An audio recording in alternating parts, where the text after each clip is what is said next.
Ikhwan dan akhwat yang dirahmati oleh Allah Subhanahu wa Ta'ala, Assalamualaikum warahmatullahi wabarakatuh. Inilah kunjungan Irena Center dan Indonesian Commercial Jockey melalui berbagai media di seluruh Indonesia dalam acara Membangun Peradaban Islam dengan siaran radio di Indonesia. Assalamualaikum warahmatullahi wabarakatuh.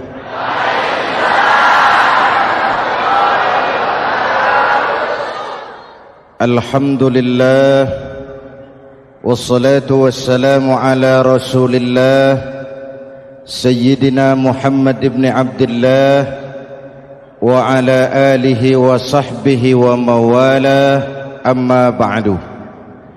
Saudara-saudara kaum muslimin di seluruh tanah air, hari-hari pada minggu akhir Ramadan kita bersama-sama menyaksikan sebuah fenomena tentang pindahnya kegiatan umat dari masjid ke pasar, dari masjid ke terminal, dari masjid ke stasiun, dari masjid ke bandara. Apa boleh buat, itulah wajah kita.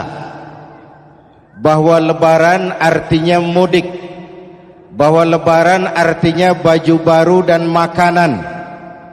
Lebaran berbeda dengan Idul Fitri. Lebaran adalah tradisi yang setiap kita boleh ikutan. Siapa saja boleh ikut lebaran, tapi tidak tiap orang bisa merayakan Idul Fitri. Mau puasa atau tidak puasa, boleh lebaran. Tidak dilarang sama petugas keamanan. Mau ibadah Ramadan atau tidak melaksanakan ibadah Ramadan, boleh ikut lebaran. Tapi tidak berarti merayakan Idul Fitri, karena selalu ada kos dari apa saja yang kita lakukan. Saya mau cerita, mau dengar nggak? Ada dokter gigi, dokter baru.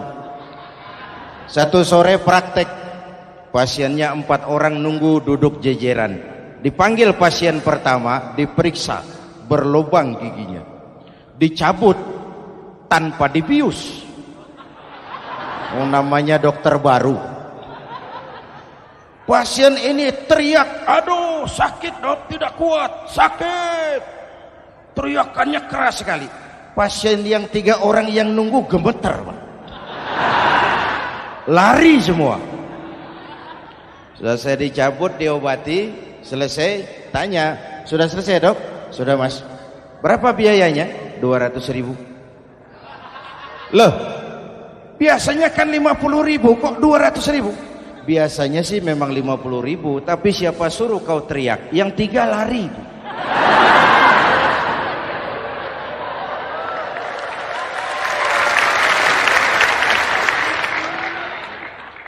Cerita pendek ini ingin berpesan kepada kita, selalu ada ongkos yang harus kita bayar dari apa saja yang kita lakukan. Mau ibadah atau tidak, mau jadi orang baik-baik atau jadi bajingan paling tengik, mau berbuat salah atau berbuat soleh, selalu ada kosnya, selalu ada ongkosnya. Kita bicara kembali kepada fitrah, Idul Fitri. Bagaimana caranya? Pertama, saya ingin mengutip bagian pendek dari ayat 185 Al-Baqarah. Walitukmilul iddata walitukabbirullaha ala ma hadakum wala'allakum tashkurun. Ada 4 hal dari cuplikan ayat pendek ini.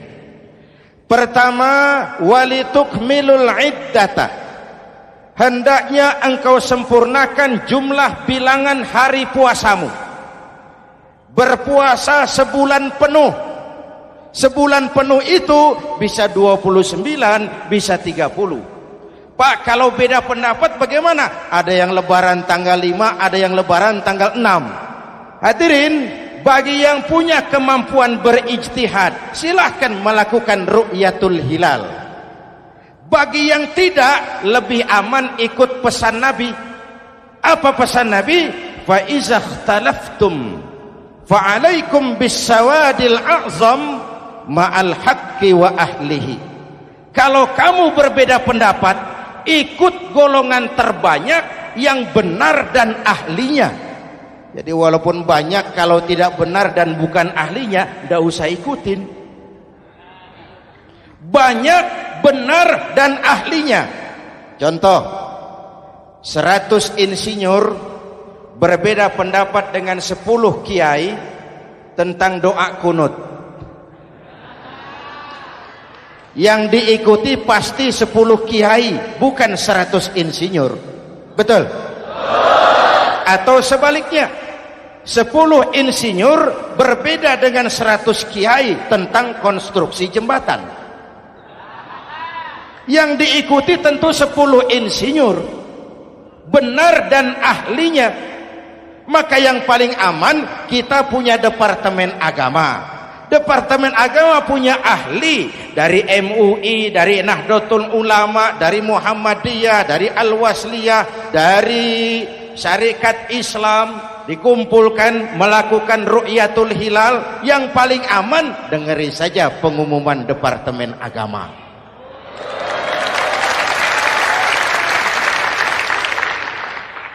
Tapi tetap menghormati mereka yang meyakini 1 Syawal jatuh pada tanggal 5. Beda boleh, marah jangan. Jelas? Saudara boleh suka tempe, tapi jangan menghina orang yang tidak suka tempe. Saudara boleh senang tahu, tapi jangan ngenyek karo wong yang senang tahu. Hadirin yang saya hormati, walitukmilul iddata. Kalau mau kembali kepada fitrah, sempurnakan jumlah bilangan hari puasamu. Makna sempurnakan di sini 2, sempurnakan 1 bulan penuh dan sempurnakan semangat puasamu. Walaupun Ramadan berakhir, puasa jangan selesai. Kenapa? Tangan kita masih tetap terus puasa dari mengambil yang bukan milik kita. Lidah kita walaupun Ramadan sudah selesai tetap berpuasa dari memfitnah dan menggunjing orang lain. Kaki kita walaupun Ramadan sudah selesai tetap puasa dari berjalan ke tempat yang tidak baik. Perut kita tetap berpuasa dari kemasukan barang-barang yang haram. Sempurnakan semangat puasamu. Sikap disiplin, sikap jujur, merasakan kehadiran Allah dekat dalam hidup. Nih contoh ringan. Tadi waktu asar dan zuhur, saudara sholat apa tidak? Sholat. Waktu sebelum sholat kan berwudu. Ketika berwudu kan berkemur. Umpama waktu berkemur itu saudara korupsi, sedikit saja airnya saudara minum, saya yakin jangankan petugas keamanan, teman wudhu sebelah pun tidak akan tahu kalau waktu berkemur saudara korupsi. Kalau selesai Ramadan ini diterjemahkan, insya Allah negara kita bersih, berkurang korupsinya. Hadirin yang saya cintai, saya kembali kepada pesan Al-Baqarah 185 tadi. Walitukmilul iddata, sempurnakan jumlah bilangan hari puasamu. Puasa sebulan penuh dan kemudian lanjutkan semangat Ramadan. Disiplin, merasakan diri di bawah pengawasan Allah. Sekarang ini Allah ditekan. Kita iman dalam ucapan tapi sekuler dalam perbuatan. Tuhan cuma ada di masjid, di kantor Tuhan hilang, maka korupsi merajalela. Tuhan cuma ada di masjid, di pasar Tuhan hilang, maka timbangan tetap curang. Iman dalam ucapan tapi sekuler dalam perbuatan. Kalau jiwa dan semangat Ramadan kita bisa terapkan, insya Allah korupsi akan berkurang. Sekarang kan kita prihatin. Yang tadinya teriak-teriak wong cilik malah ribut rumah mewah. Yang tadinya teriak-teriak rakyat kecil sekarang malah ribut soal villa 5 miliar. Ini kan menyedihkan, memilukan dan memalukan. Tidak punya sense of crisis. Nah, saya juga nggak tahu apa itu. Udah dengerin aja, kenapa sih? Usil bener. Padahal ekonomi kita masih terpuruk. Lapangan kerja sulit. Jumlah pengangguran rata-rata 2 juta orang per tahun. Lapangan kerja baru sulit terbuka karena investor, jangankan yang dari luar mau masuk, yang di dalam siap-siap keluar. Terakhir kita dengar Sony, pabrik elektronik besar, mau cabut lagi, pindah invest ke Taiwan, menyusul pabrik silet yang di Ciputat itu. Ketika ditanya apa investasi di Cina lebih murah, tidak, dia bilang lebih mahal, cuma lebih pasti. Di Indonesia murah, cuma mejanya kebanyakan, biaya siluman. Namanya siluman gak karu-karuan, keluar uang banyak, urusan tidak pasti, capek. Disahkan undang-undang penyiaran yang justru ditolak oleh masyarakat penyiar sendiri. Industri penyiaran bakal kolaps karena sekarang ini boro-boro mereka industri televisi mau break even point, mau pulang modal, dengan ke depan bisa bangkrut. Akibatnya bisa kita pastikan, jumlah pengangguran makin bertambah. Hadirin yang saya hormati, kita memang setuju jangan terlalu mengadopsi siaran-siaran televisi dari luar. Kita harus punya filter. Tapi pada sisi yang sama, kita juga harus memperhatikan lapangan kerja buat rakyat kita ini. Walitukmilul iddata, sempurnakan jumlah bilangan hari puasamu. Kalau jumlah hari puasa sudah sempurna, tuntunan yang kedua dari Al-Quran, walitukabbirullah, hendaknya engkau agungkan nama Tuhanmu. Takbiran. Takbiran itu bisa sendiri, bisa berjamaah, bisa di rumah, bisa di masjid, bisa di surau, bisa dengan pawai keliling, asal dilaksanakan dengan tertib dan tidak mengganggu lalu lintas umum. Prakteknya yang terjadi, pawai keliling itu mengganggu ketertiban umum, perang petasan, mengganggu lalu lintas. Terjadi macam, ada yang takbiran bawa bendera partai. Innalillahi wa inna ilaihi rajiun. Ini takbir politik. Hadirin yang saya hormati, kalimat takbir dalam kondisi kita, saya ingatkan kepada satu ungkapan Bung Tomo. Bung Tomo, pelaku sejarah, tokoh 10 November yang dikenal sebagai Hari Pahlawan, dalam satu pidatonya saya ingat pernah berkata, andai kata tidak ada kalimat takbir, ini ungkapan Bung Tomo, andai kata tidak ada kalimat takbir, saya tidak tahu dengan apa saya harus menggerakkan putra-putra terbaik bangsa untuk bangkit berjuang melawan penjajah.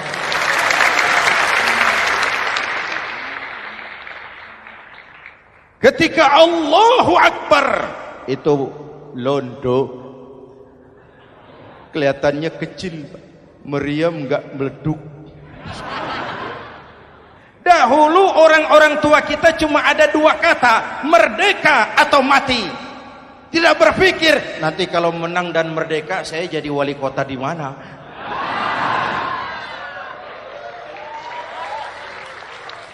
Kalimat takbir, bangsa ini harus bangkit dari keterpurukan. Bangsa ini harus bangkit mengejar ketinggalan-ketinggalannya. Bangsa ini tidak boleh terpuruk terus, dan semangat takbir harus menjiwai kita.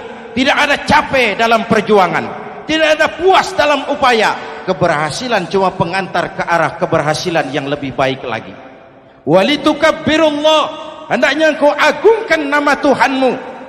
Nama Allah menjadi motivasi besar dalam kehidupan kita. Ini pesan Quran Al-Baqarah 185. Pesan kedua, setelah sempurnakan jumlah bilangan hari puasamu, agungkan nama Tuhanmu. Takbiran. Kalimat takbir sendiri kalau kita lihat pada kalimatnya ada kata la ilaha illallah wahdah sadaqa wa'dah wa nasara 'abdah wa a'azza jundah wa hazamal ahzaba wahdah. Tidak ada Tuhan selain Allah, esa, tidak beranak, tidak diperanakan, wahdah, tidak bisa diumpamakan dengan apapun. Sadaqa wa'dah, Allah yang maha menepati janjinya. Wa nasara 'abdah, Allah yang maha menolong hambanya. Kalau bukan kebesaran Allah, berat berjuang Ramadan ini melawan musuh yang tidak nyata. Puasa itu kalau olahraga golep. Benar Pak, kalau tinju lawannya kelihatan. Betul. Sepak bola musuh kelihatan, bulu tangkis kelihatan, golf siapa musuhnya? Itulah puasa, menghadapi musuh yang tidak kelihatan. Itu lebih berat daripada perjuangan mengangkat senjata, lebih berat daripada berjuang mengorbankan harta. Tapi kalau di bulan Ramadan saja Rasulullah menang dalam perang Badar, itu harus jadi sumber motivasi. Dengan kalimat takbir, dengan keagungan Allah, bangsa Indonesia harus bangkit dari keterpurukan. Ibu bapak hadirin yang saya hormati, jadi bukan akhir Ramadan lalu sibuk beli baju. Boleh, tapi bukan itu yang utama. Laisal id bilibasin jadid walakinnal id bita'atin yazid. Idul Fitri bukan pakaian baru. Idul Fitri adalah ketaatan yang meningkat, yang telah ditempa, digojlok, digembleng oleh Ramadan. Jadi kalau Ramadan rajin baca Quran, lalu selesai Ramadan sayonara Quran, latihan tidak berhasil. Ramadan rajin ke masjid, selesai Ramadan selesailah ke masjid. Awal Ramadan full house sampai ke halaman, akhir Ramadan cuma imam berdua tikar.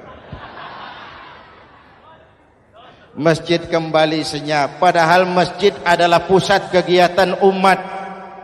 Saudara lihat dari sejarah, ketika hijrah ke Madinah, Rasul singgah di Kuba. Apa yang beliau lakukan? Membangun masjid. Ketika sampai di Madinah, kesibukan pertama beliau apa? Mencari rumah dinas? Bukan.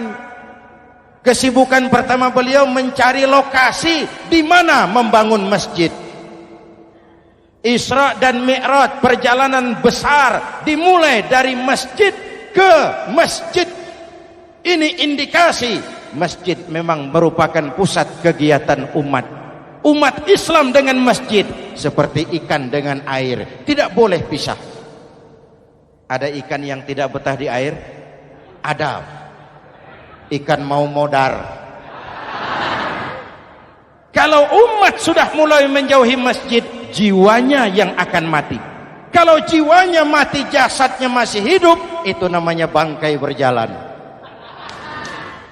Walitukabbirullah, engkau agungkan nama Tuhanmu. Takbiran, setelah berjuang penuh membina takwa, mengharap ridho, mengendalikan nafsu. Ingat loh, puasa itu bukan menghilangkan nafsu, mengendalikan, menempatkan pada tempatnya. Manusia tanpa nafsu bukan manusia, tapi manusia yang disetir nafsu turun jadi binatang, bahkan lebih rendah daripada binatang. Puasa ini menempatkan nafsu di tempatnya.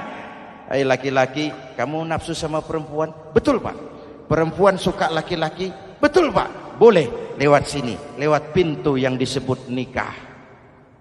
Ini nafsu disalurkan lewat pintu yang disebut nikah. Jangan seperti ayam kawin tiap malam nikah tidak mau.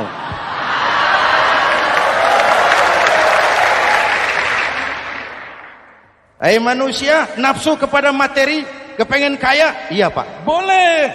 Usaha yang halal, jual beli yang halal. Wa ahallallahu al-bai'a wa harrama riba. Allah halalkan jual beli. Jangan ingin kaya lalu makan renten, ingin kaya lalu korupsi, ingin kaya lalu buka peternakan tuyul. Manusia ingin berkuasa, boleh, tapi tetap punya etika dan moral. Jangan ingin berkuasa lalu fitnah, ingin berkuasa lalu mengadu domba orang, ingin berkuasa lalu menghalalkan segala cara. Puasa menempatkan nafsu pada tempatnya. Manusia yang dikendalikan nafsu lebih puas daripada binatang. Saya punya ungkapan lama, sebuas-buasnya kerbau makanannya tetap rumput. Saya belum pernah dengar ada kerbau terlalu buas lalu makan roti. Betul? Tapi manusia kalau sudah dikendalikan nafsu, manusia bukan cuma makan nasi, aspal, semen, kertas, minumnya solar, jauh lebih buas daripada binatang. Inilah puasa, arep nguwong ke wong, agar manusia itu jadi dirinya, fitrahnya, jangan dikendalikan oleh nafsu. Kita ini sudah diciptakan fi ahsani taqwim. Masya Allah. Presented by the Integral CJ's Management.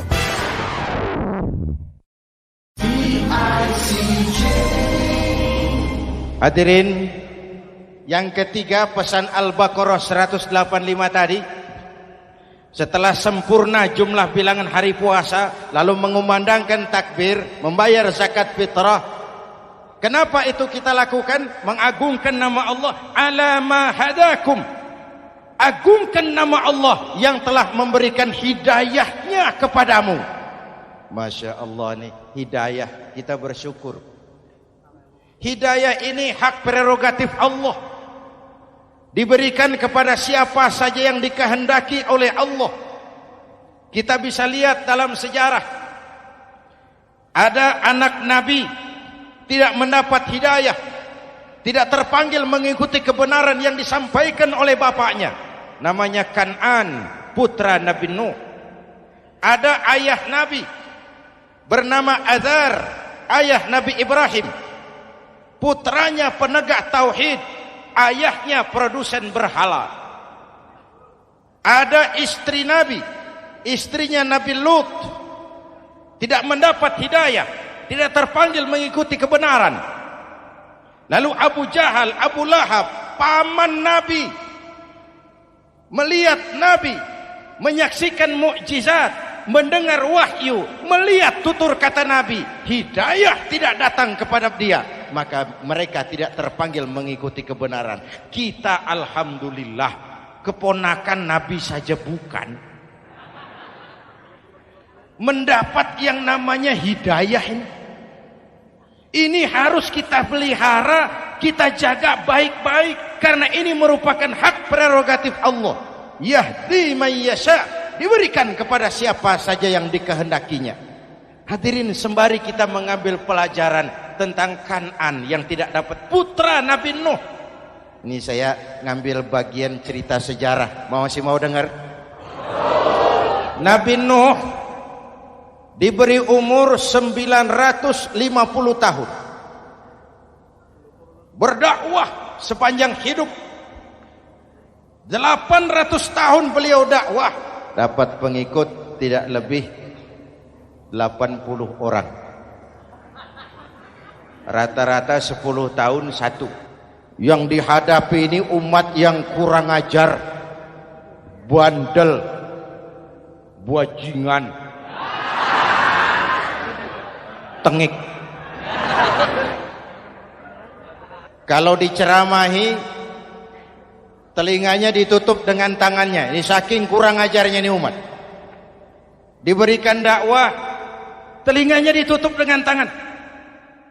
Nabi Nuh ketika di puncak kesabarannya munajat, ya Rabb, Bagaimana Nuh? Siang malam saya berdakwah kepada umat ini.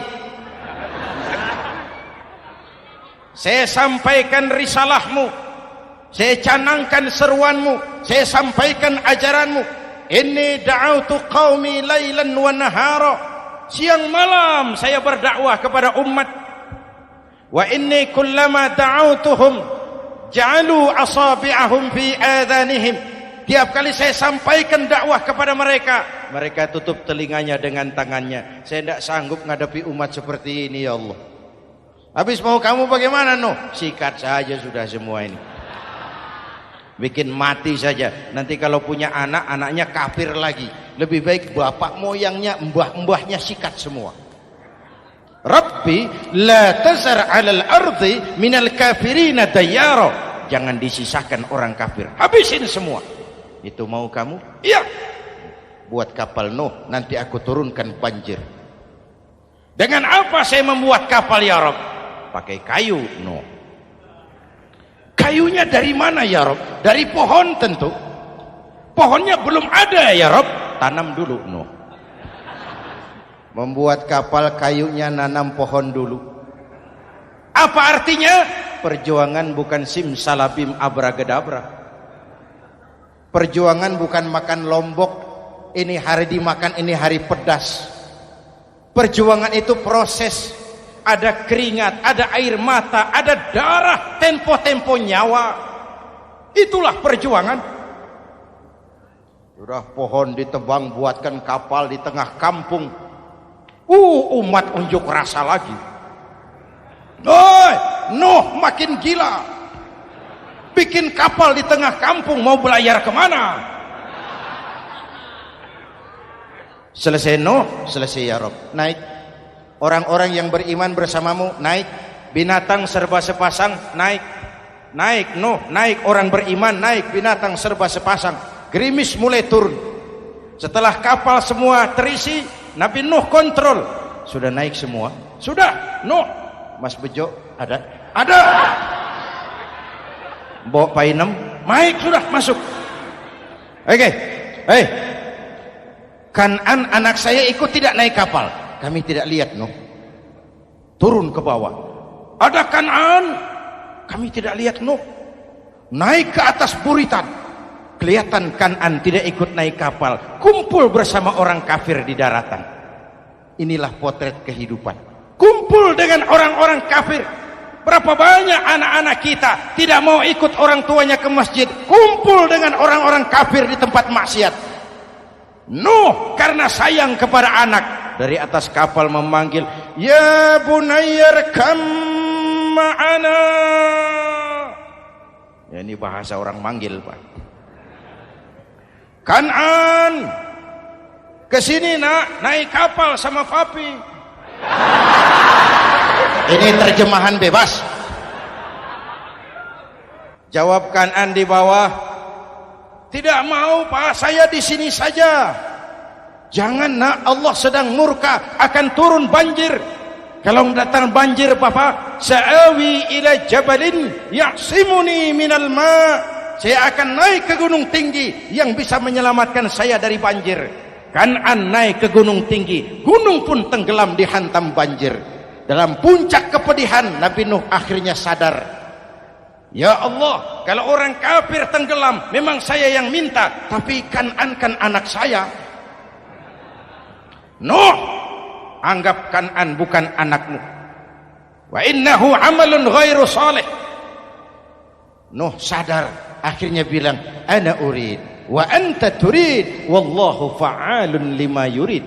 Aku punya kemauan, kau Kan'an punya kemauan, Allah juga punya kemauan. Kemauan Allah lah yang akhirnya jadi kenyataan. Nek sekarang juga kita ngadepi musim banjir. Bukan banjir air saja, banjir peradaban-peradaban yang masuk ke negeri kita. Banjir maksiat, banjir munkarot.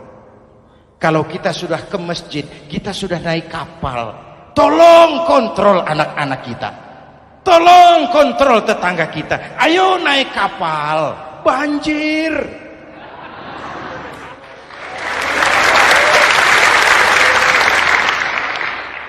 Ditutup ayat ini dengan wala'allakum tashkurun, atas hidayah yang diberikan kepada kita, kita bisa melaksanakan ibadah Ramadan, bisa takbiran, dan diakhiri dengan ungkapan tasyakkur dan tafakkur, mensyukuri nikmat. Saya berulang kali mengingatkan, nikmat bisa berubah menjadi azab kalau kita tidak pandai mensyukurinya. Bayangkan Pak, tahun 87-an kita itu jadi negara yang berswasembada pangan. Beras kita cukup untuk rakyat kita. Sekarang kita jadi pengimpor beras terbesar. Kita beli beras ke Vietnam, kita beli beras ke Thailand, ke negara-negara yang lebih kecil dari kita. Kenapa? Karena sawah kita tanami gedung dan beton. La in syakartum la azidannakum wa la in kafartum inna adzabi lasyadid. Kalau kamu bersyukur, aku tambah nikmat. Kalau kamu ingkar, tidak pandai bersyukur, awas, azabku pedih. Maka ungkapan saya, orang kaya bisa masuk surga karena hartanya, orang kaya bisa masuk neraka juga karena hartanya. Syukur apa tidak syukur? Pejabat bisa masuk surga karena jabatannya, pejabat banyak yang masuk neraka juga karena jabatannya. Syukur apa tidak syukur?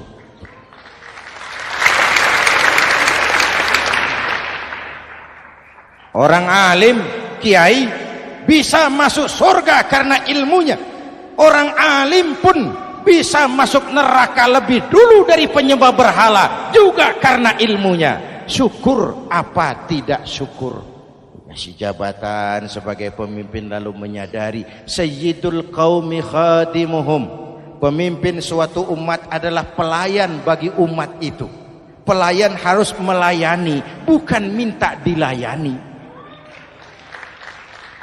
Selama ini kita memandang jabatan itu jalan pintas menuju kaya. Jabatan itu artinya kekuasaan dan fasilitas. Maka yang lahir rampok-rampok baru.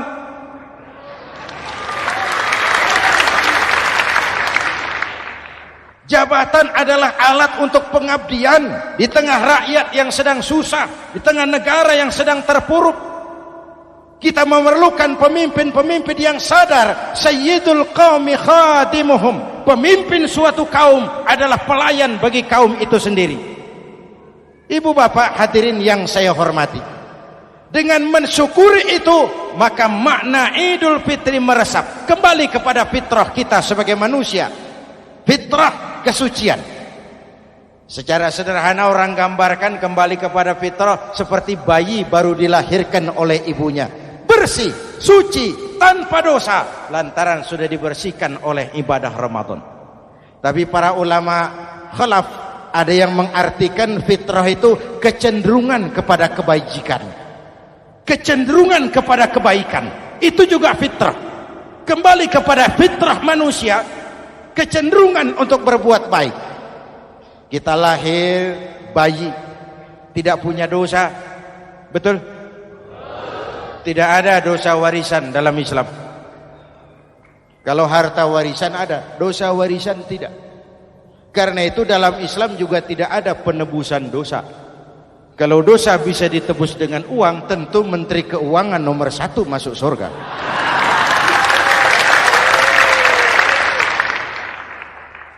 Dosa dalam Islam ditebus dengan taubat, langsung kepada Allah, sonder calo. Hadirin yang saya hormati, kembali kepada fitrah seperti bayi baru dilahirkan oleh ibunya, bersih, tidak punya dosa kepada Allah lantaran sudah dibersihkan oleh ibadah Ramadan. Soalnya kemudian kita kan tidak hanya bersalah kepada Allah, kita ini juga bergaul dengan sesama manusia, betul? Sebuah hadis, sahabat ditanya oleh Rasul, atadruna manil muflis? Saudara-saudara, tahu kamu siapa orang yang bangkrut? Oh Rasul, orang bangkrut yang tidak punya uang, orang bangkrut yang tidak punya harta. Salah kata Rasul. Innal muflisa min ummati, yang bangkrut dari golongan umatku, yang besok di hari kiamat datang menghadap Allah dengan membawa pahala solat, membawa pahala zakat, membawa pahala haji, membawa pahala sedekah pada satu pihak. Sementara pada sisi yang lain sebelah kiri, orang ini juga datang membawa kesalahan karena pernah mencaci maki orang, pernah memfitnah orang, pernah memakan harta orang dengan cara yang zalim. Satu sisi bawa kebajikan, sisi lain bawa kesalahan. Kalau ini yang terjadi, bagaimana nasib kita? Kata Nabi, Tuhan, ini pahala solat saya, ini solat yang wajib, ini yang sunnah, rawatibnya, nawafilnya. Datang orang, sebentar Tuhan, apa? Dia memang rajin solat, tapi saya pernah dicaci maki, hancur nama saya, remuk hati saya. Di dunia saya tidak bisa membalas karena dia lebih berkuasa. Sekarang saya menuntut keadilan. Betul? Ya Tuhan, sini pahala solatmu, kasih orang yang kau caci maki.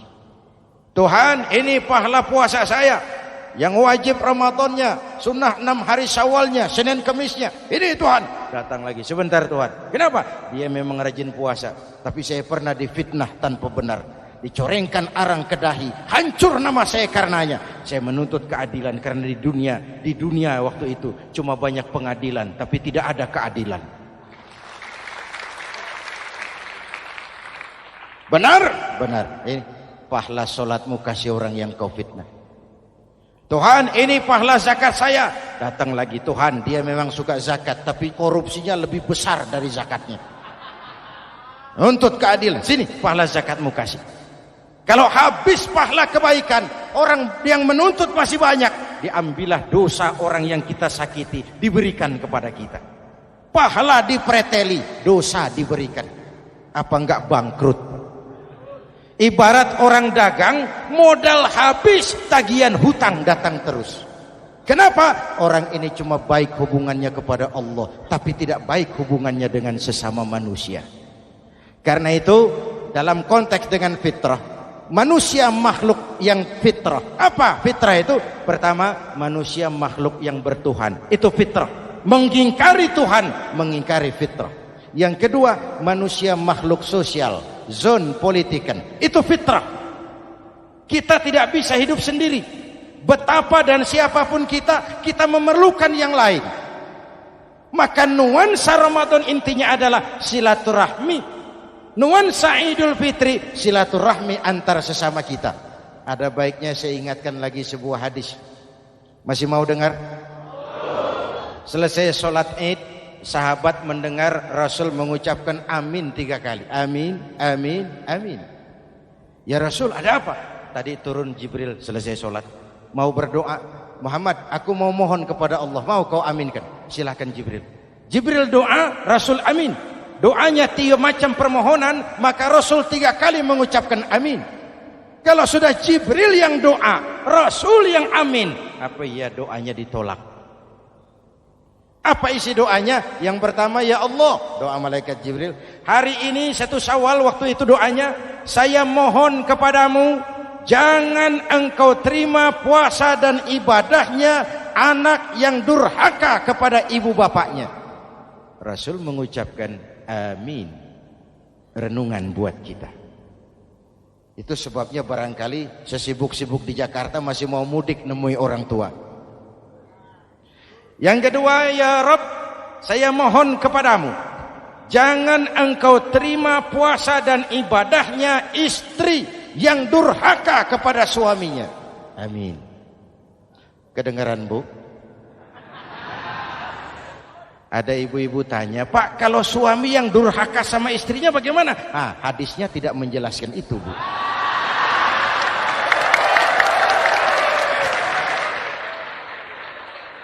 Lo menang sendiri. Yang jelas suami itu presiden rumah tangga, dimintakan tanggung jawab tentang istrinya. Nah istri swargo manut neraka kadut. Ketika pulang Isra Mi'raj saja Rasul bercerita, aku diperlihatkan neraka. Neraka ya Rasul? Iya. Lalu aku lihat isinya kok kebanyakan perempuan. Perempuan. Laki bagaimana? Laki juga tidak sedikit. Cuma kebanyakan perempuan. Ya Rasul, apa mereka tidak sholat? Sholat. Apa mereka tidak ngaji? Oh, rajin mereka sama suaminya. Kenapa banyak mereka di sana? Rasul senyum dan menjawab, hunna yakfurnal asir. Umumnya perempuan kurang bisa terima kasih sama suaminya.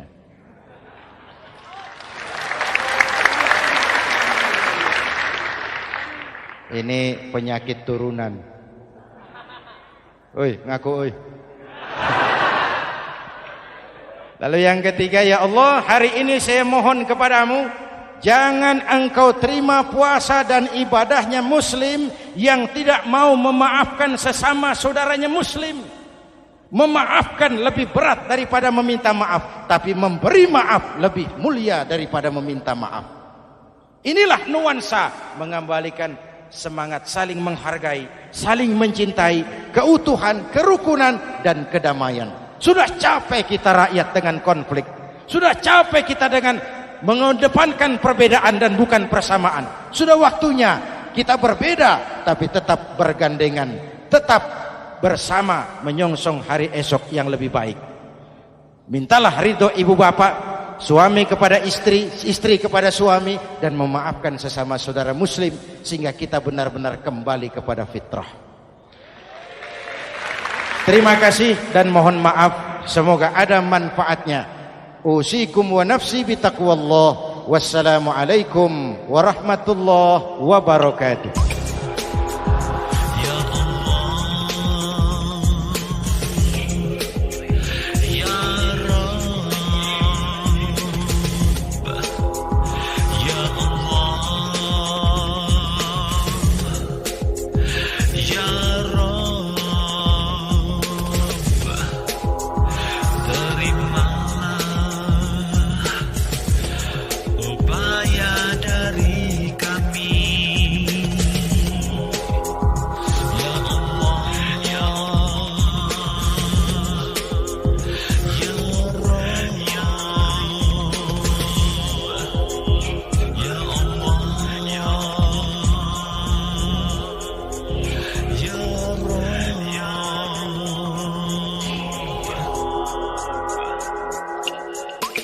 Ikhwan dan akhwat yang dirahmati oleh Allah Subhanahu wa Ta'ala, demikianlah kunjungan kami dalam acara Membangun Peradaban Islam dengan siaran radio di Indonesia.